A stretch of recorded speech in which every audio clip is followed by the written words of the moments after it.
ಇತಿಹಾಸ ಪ್ರಸಿದ್ಧ ಮಹಾತೋಬಾರ ಶ್ರೀ ಮಹಾಲಿಂಗೇಶ್ವರ ದೇವಸ್ಥಾನದಲ್ಲಿ ವಾರ್ಷಿಕ ಜಾತ್ರೋತ್ಸವಕ್ಕೆ ಧ್ವಜಾರೋಹಣದ ಮೂಲಕ ವಿದ್ಯುಕ್ತ ಚಾಲನೆ ದೊರೆತಿತು.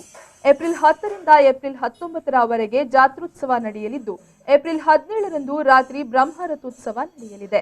ಏಪ್ರಿಲ್ 10ರಂದು ಬೆಳಿಗ್ಗೆ ಧ್ವಜಾರೋಹಣ, ಬ್ರಹ್ಮರಥ, ಸಣ್ಣ ರಥಕ್ಕೆ ಕಲಶ ಮುಹೂರ್ತ ನಡೆಯಿತು. ಬಳಿಕ ಪಲ್ಲಪೂಜೆ, ಮಧ್ಯಾಹ್ನ ಮಹಾಪೂಜೆ ನಡೆದು ಅನ್ನ ಸಂತರ್ಪಣೆ ನಡೆಯಿತು. ರಾತ್ರಿ ಬಲಿ ಹೊರಟು ಉತ್ಸವ ನಡೆಯಿತು.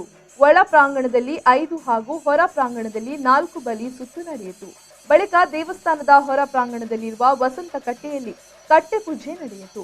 ಒಟ್ಟು 110 ಭಕ್ತಾದಿಗಳು ಕಟ್ಟೆ ಪೂಜೆ ಮಾಡಿಸಿದರು. ಬಳಿಕ ಪೇಟೆ ಸವಾರಿ ಬೋಳುವಾರು ಮಾರ್ಗವಾಗಿ ಹೊರಟು ಕರ್ಮಲ ನಡುವೆ ಒಟ್ಟು 11 ನಿಗದಿತ ಕಟ್ಟೆಗಳಲ್ಲಿ ಕಟ್ಟೆ ಪೂಜೆ ಜರುಗಿತು.